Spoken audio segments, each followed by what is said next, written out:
Apple might have to start thinking about creating a new app for Dan Hurley so his Apple Watch doesn't think he's been in an accident. Maybe we'll call it Dynasty Mode. You're locked on UConn.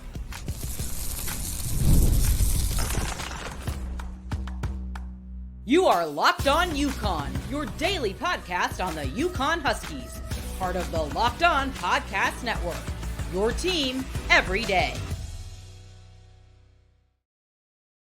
Thanks for making Locked On UConn your first listen every day. We are free and available wherever you get your podcasts and on YouTube, part of the Locked On Podcast Network, your team every day. Before we dive into today's show, as always, I ask you to take a quick moment to see if you can do me a small favor by subscribing to the episode, this episode, subscribe to the podcast. Take a second to subscribe to and follow the audio versions wherever you listen. It really helps the show grow, and I truly appreciate all of your support. Every follow, subscription, download, sharing it with friends, it helps create more revenue, not only for me, but for UConn NIL, because Locked On UConn is dedicated to contributing and donating 10% of all revenue to Bleeding Blue for Good. So by supporting this show, you are directly supporting the UConn athletic program's efforts in the NIL world. Thank you for being a part of the Locked On UConn community. Today's episode is brought to you by our friends at FanDuel. Place your first $5 bet and you get to start with $200 in bonus bets guaranteed. Visit FanDuel.com to get started. Well, you may have heard the cold open about Dan Hurley and his watch. In a recent article from Draft Express via ESPN, his Apple Watch hilariously thought he had taken a fall because it has that, that feature. I don't have mine on. Let's see if I can get it. So, props. So right now mine says emergency alert. I have no idea why, but might be an Amber Alert. So hopefully everything's okay. But yeah, no, these watches are pretty intuitive and they track your biometrics, heart rate, all this different stuff. So if you've been in a car accident, it will ask you, do you want me to call for an emergency? And Hurley, of course, tapped no and continued with practice, yelling to his players, you guys are stealing taxpayers' money, in his usual animated fashion. I mean, if that's not Dan Hurley to a T, locked in, locked on, Final Four Dynasty mode, I don't know what is. It's October 4th, but he is in late season form for March and going into April, keeping that pressure high to simulate Final Four intensity. We've talked a million times about losing Steph Castle, Donovan Clingan, Tristan Newton, Cam Spencer. But now it's time to really shift our focus to what lies ahead. I love those guys. We will continue to do follow-up stories about Donovan playing with the Blazers. We wish Cam Spencer well for nursing that high ankle sprain. Also a friend of a friend of the program because he is a partner with the Feel Good Lab, one of our local sponsors. Tristan Newton in Indiana. I hope he has a fantastic season and gets to play more with the big club than the G League. And then of course Stephon, taking pictures with Chris Paul. It's got to be a treat for him to be mentored by a Hall of Famer and also have a Hall of Fame coach. I think he might be in the absolute best situation of them all. But Coach Hurley has made it clear that he's all in on the new faces and returning sophomores. Not that he's gonna, it's not the Titanic. He's not going to go down with them if it doesn't pan out the way he thinks it will. He's got plenty of talent to back that up. But there were a lot of discussions about, will any of these guys transfer? So when they didn't transfer, I did a podcast piece called Reign and Retain because I felt like by them keeping these players in their program for another year to help them develop and take that next leap really is the reason why they won the transfer portal. They didn't need to reinvent themselves. They already have a team here. But he's fully invested in them because he expects them to make this leap. And Hurley's been pumping up guys like Solo Ball, Jaylin Stewart, Jayden Ross in the media, making it clear that their development will be crucial to this team's success. He's consistently mentioned that Solo needs to take that next step, as well as Jayden Ross. And the staff believes, at least in the case of Solo, with other outside entities like a John Rothstein, talking about how people are telling him, embedded moles in the program, that Solo is taking that next step. Jay Stewart is another fantastic player. Stewie has the potential to break out if he can continue to refine his game. Jayden Ross is in a similar situation, expected to contribute at a higher level this season, although I'm curious about where he's currently at, because he hasn't been getting as much love lately. And it's nothing again. I think he can be fantastic, but it's where are you gonna get these minutes? It's so competitive right now. And the wild card in all of this is Yusuf Singari. His athleticism and length make him intriguing, but how does Hurley integrate him into the lineup remains to be seen. I think Hurley's belief in these sophomores as the backbone of UConn's future shows that the program is looking beyond this season. The focus on long-term development and immediate contributions from these young players make this a season filled with an opportunity and somewhat unpredictability. I don't think anyone thinks that they're going to take a step back that much. What's crazy to say that is they just won a national championship, second in a row, 37-3. But constantly, Dan Hurley talks about ROI. Are they going to deliver on that ROI? And the energy in practice has been solid from everything that people have been there have told me. And although there definitely will be growing pains, the potential is undeniable for this team. All right, let's go take a break and give you a quick shout out to our buddies at FanDuel. But let's talk about lineups and some of the freshmen and their contributions and some kind of new things that are taking form, whether that's with Samson and Solo and others, coming up after this. It's our old friends at FanDuel. Take a moment to check out the lines for this weekend. Do you know that there's a football game now until Thanksgiving? So every day until Thanksgiving, there's some form of football on, and we have basketball in 33 days. Guess what? Use FanDuel to make some money. Bet responsibly. And if you're a new listener right now, it's $5. You bet $5, you get $200 in bonus bets. UConn football, -17 against Temple. Sharpie. Bet some money on that. Guarantee you get all of your $200 back on those bonus bets, and you'll obviously win. It's a fantastic promotion. If you're new to this, take $5, get $200 in bonus bets. Go check them out. FanDuel.com, America's #1 sportsbook. All right, you're back on Locked On UConn with your host, Mark Zanetto, talking about this UConn men's basketball team. Let's dive a little deeper into it, starting with Samson Johnson. Johnson, we talked about this. He has a massive opportunity in front of him this year with Donovan Clingan gone. The staff, including Dan Hurley, listened to him talk about it, on YouTube, on his media availability, looking to mold Sam into a versatile big similar to Marquette's Oso Ighodaro. They're exploring those options. I think that's the words he used when I go back and look at it. The idea to use Samson's length and mobility, not just as a traditional big, but in a role that allows him to facilitate and be more of a playmaker, could be an incredible step forward for this offense without the likes of Donovan Clingan. If he can embrace that role, if he's into it, if this is something that they're trying to get him to do and that he can do, it could be an absolute game changer for UConn, both on both ends of the floor. Let's talk about Liam McNeely.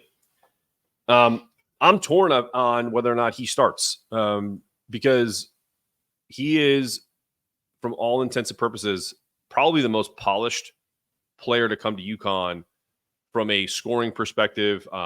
He's not the best defender, but his mentality is that he knows where to be. Very similar to Alex Caravan, probably when he first got here. But Liam is going to have a major impact, and I think he could potentially be.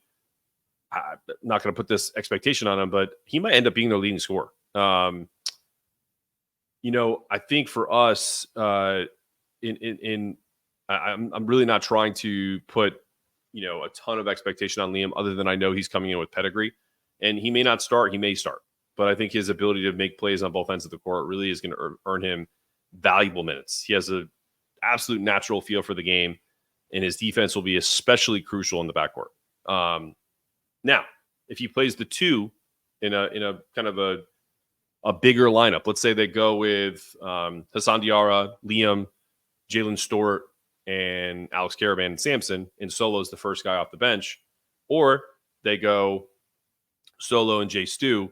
But if Liam is at the two, it gives UConn that versatility where they literally have a 6'7" shooting guard and then a 6'8" wing.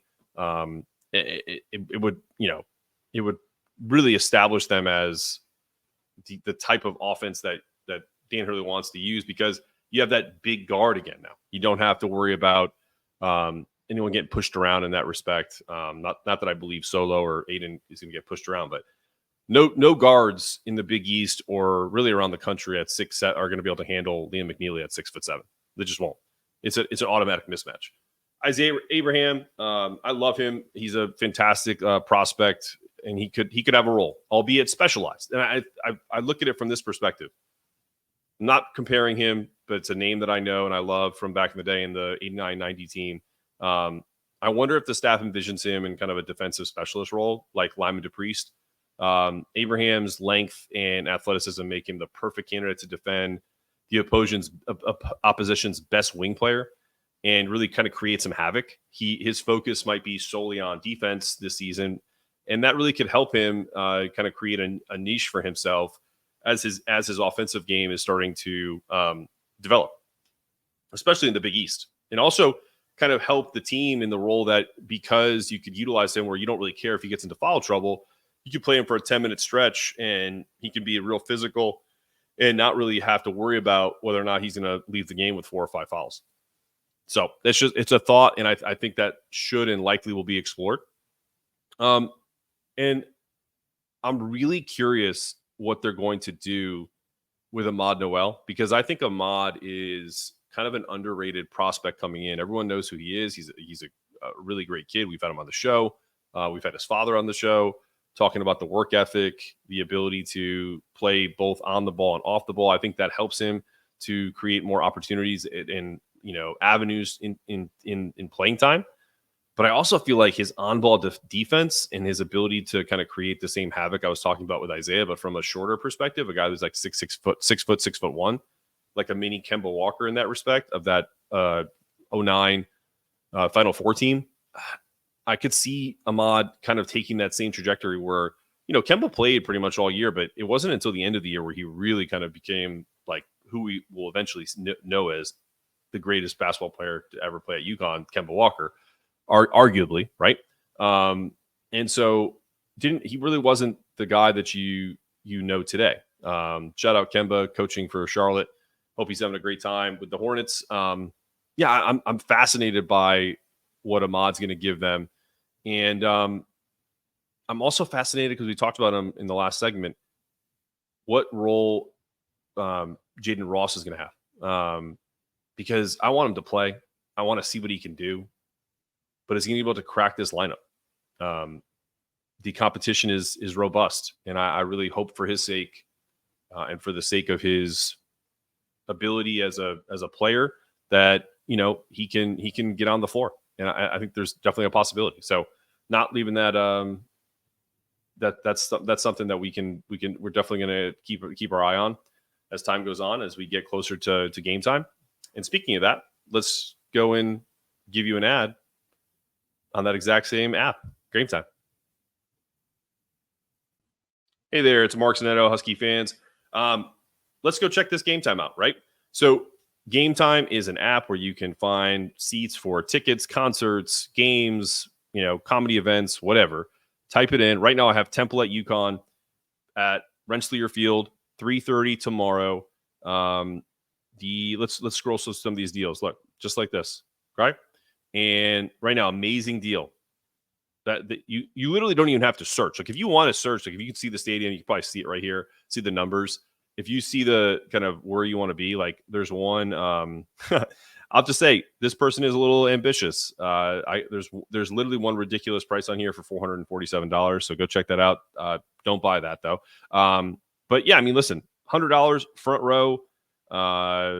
As low as $29 for like row 8 in lower 140, probably the best value, $29. You get $20 off your first purchase anyway. So if you're doing this for the first time, that ticket right there, that is incredibly valuable on the 50-yard line, would be $9. So what are you waiting for, guys? Go check it out. Game Time. Download the app today. Use code LOCKEDONCollege for $20 off your first purchase. Terms apply. All right, you're back on Locked On UConn. Man, I wish I was local right now to Connecticut, because I would 100% go to that UConn football game and rock my home field gear. Don't forget to use that promo code UConn24 for all your home field apparel.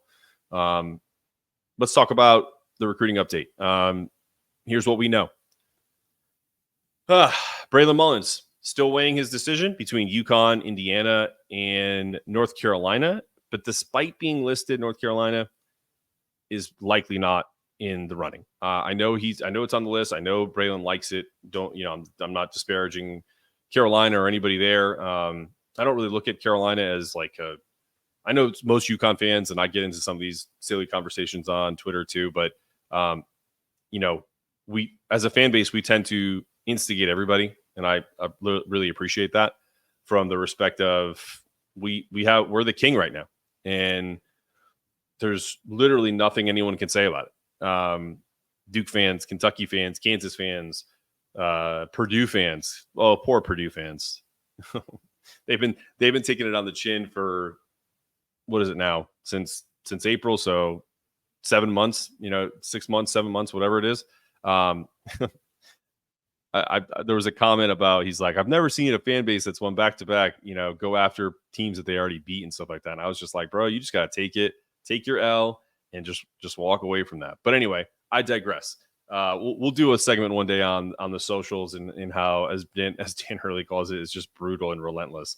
And I love and respect you guys. So I keep it up. I'm not, just don't go after any of these recruits. That would be my only kind of request. Like if Caden Lewis I think he's leaning towards Kentucky. If he goes to Kentucky and Kentucky fans are, talking some smack, who cares? Say, I hope he does well for you, blah, blah, blah. We're going to have somebody else, whether that's Braylon or whoever else we're going to talk about. But yeah, that's this, when we talk about these recruits, just wish them well. If Darius went someplace else, we would have wished him well as well. So, yeah, I think, the same way I feel like the Braylon is down to Indiana and UConn is where I think Caden is really down to leaning Kentucky, but I think it's either Kentucky or Duke. Eric Rebey should have his decision by mid-October between UConn, Kansas, and Creighton. His recent social media posts make him look like an absolute great fit for Hurley. They showed the visit, and he has that mean mug down pat with Dan in his jersey. I think there could be some symmetry there. I know UConn sent Dan and all the assistants went to see Braylon yesterday, I believe. So there's a full court press on these targets, Braylon and Eric Rebey. The other one that's an interesting one to watch is Niko Bandalo. He's still planning to visit Kentucky, Kansas, and Carolina. With Ohio State, I think, is a sleeper. UConn's interest remains strong, and while Bandalo could still end up in stores, Hurley's focus is also shifting potentially. Remember, this is an opinion. I don't know this for a fact, but I still see Nate Ament as a wild card get for UConn. He's a 6'10" wing with Kevin Durant-like skill set. It's clear UConn is intrigued by Ament. Who isn't? It's kind of like AJ, I won't even, you guys know who I'm talking about, the number one recruit.